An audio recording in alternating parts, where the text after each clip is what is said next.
Angela. Hi. Tell me a little bit about your story. What part of your life, where did you go down the wrong street? Well, at my early age, like 16, I started hanging with the wrong crew. And then I started getting involved in drugs and alcohol. And it took me to spiral me down to jails and institutions. Um, Pretty much it was a struggle coming out because it was like no help anywhere. And I didn't have anybody that understand where I was coming from. It was like I was still a misfit. I wanted to stay clean, but there was no support in my area.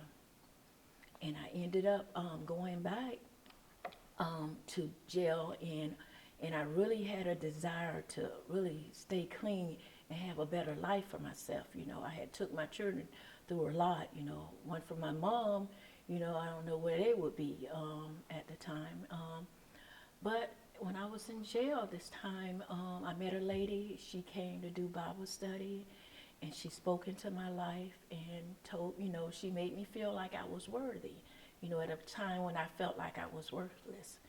And I would go to Bible study every time the door opened, and I started, feeling something different, and my mindset started to change. Like I can really do this. It's someone that don't know me, and they met me at the Lord's, and they had love for me, and that's what made the difference. And she spoke, into my life about God and how God wanted to be personal with me. It's not about the preachers, the prophet. It's about a person, individual relationship. And I started to grasp it. It started, light started to shine in me that I wanted more. And she stayed with me. I had a struggle because the judge didn't want to send me to treatment because it was like, well, you did it before, so we'll send you back. And it so happened that I got switched into another judge chamber, and she was for, helping families and helping people that desire to want to change. And I ended up in Operation PAR for 16 months. It was scary because I had to deal with me. And then my peers told me I was hiding behind God. And God was the only thing I knew that was keeping me, and I had to come out my shadow and face the pain, the fear, the regrets, and all that. I had to face it and deal with it, because I had lost a son that was shot and killed. And that had me angry, and I think I was angry with God because I felt he allowed it to happen. But I dealt with that and the grief part, and I started dealing with who I was, and that I was somebody that could make a difference. My counselor kept telling me that I could be a leader, that I was very outspoken, so other people would listen to me. So as I was struggling, I was like, when they started looking at me, and I was like, I was thinking about the things that I did that was against my morals and values. It was shame.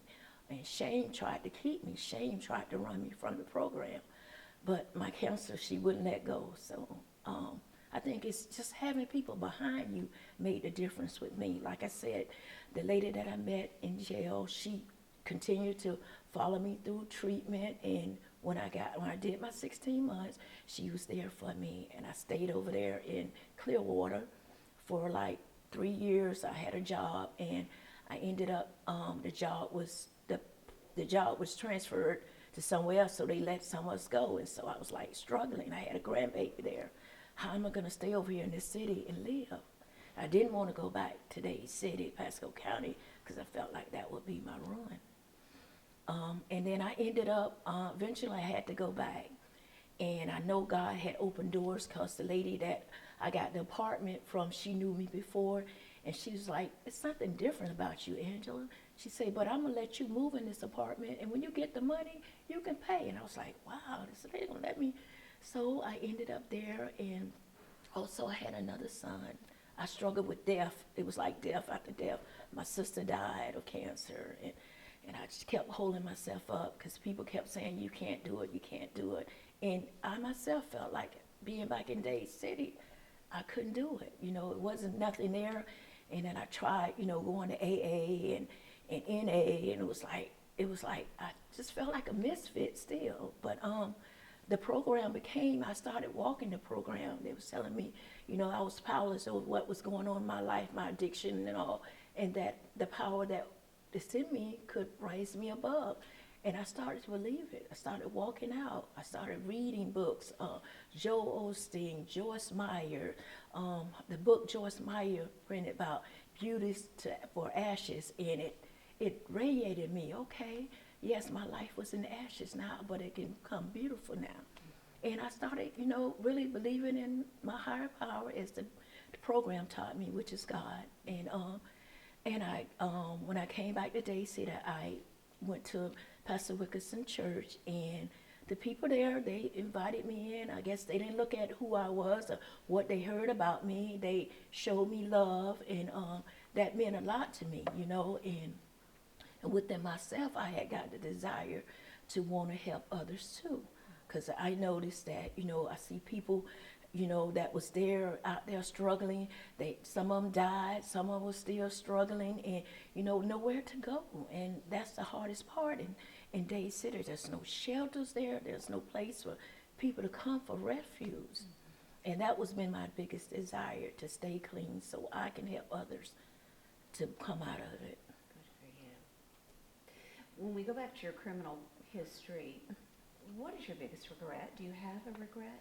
Yeah, that I let my life, because living in the streets, I chose to sell drugs, and selling drugs caused me to go to jail and caused me to go to prison, and I lost out on my children early years, and that's my biggest regret. I always told them to be better than me, but people live by example. They want to see someone walking that way in order for them to follow. And, even when I, got to Day City, I got my GED. I went back to school and got my GED. That motivated my daughter to go back too as well. And my grandson, he's 20 now. That motivated him. He, because his other grandmom died. So, and his father's dead, which is my son. So to see me stand up, it was motivation for him. I never had any problems out of him. So it was, he was a miracle baby too, because I lost my son and God gave me back Jacob, so. What's the hardest part about being behind bars? The regrets, not being with your family, feeling worthless, feeling, because some guards come in and they had a bad day and they take it out on you. And it's like you're nothing. You're worthless. You're a number, or you're just an inmate. And that was the hardest part, because if you didn't seek help in there or try to go to churches or AA or NA, you would be lost. It was like some big street life in there instead of, trying to get rehabilitated. That was my motivation, that I wanted to do something different. I was looking around at bars, and it was sad, because then young people younger than me and my children started coming in, and I had to help them because they was crying and don't know what to do, and it was like God placed me there to speak into their life. And that's my biggest regret, because I feel like if it's some avenue for people to come to, then they will resort to, whatever caused them to go to jail, because that's my biggest thing, all the time that I wasted in jail, But it worked, because that motivated me not to go back, so I don't ever want to go back there again. How long were you behind bars? I had 4 months in prison, and then they gave me 5 years habitual, but by God's grace, I didn't stay 5 years. I think it was 2 years. I stayed, I was out, and I got out, and it was like, like I had changed, but the people that I left behind hadn't changed. My mom, nobody had changed. It was like I was still going to church, and people's lives was coming up, roses and Cadillacs, and hey, I am struggling with my teenagers and my babies, and not knowing how to manage all that. That was my biggest regret when I think about that, because I know my kids needed me, and no matter how good my mother was to them, they wanted their mom, and that's my biggest regret, that I wasn't there. But now I have my grandchildren I can instill in them. So, what types of drugs were you selling? Crack cocaine, marijuana, basically that was basically what I sold. So And I was doing it for survival, for my own needs, especially. It wasn't a material gain, it became a lifestyle. Like, What is it about crack cocaine that's so addictive, do you think? I think the chemical addiction, because it sets off something in you that it's like a desire in you that you want to run, run, run. It's like the more you get, the more you need, and you want more. So I became a seller, so I can use more, and it's like, until my mindset that, because it was like I couldn't do anything, I couldn't think, I didn't have anybody speaking in my life, and you can come out of this, you can do better, because the addiction itself, because the chemical sets off something in you. I noticed each time I tried to stop, and when I went back, it was worse. It's like I started off right where I left. Once I had those 5 years and I was clean, I had been clean for 3 years, and then it was like I was looking around, looking for help, couldn't get help because I was a felony, couldn't get a good job, and it was like, okay, go back to, fear say go back to the comfort zone.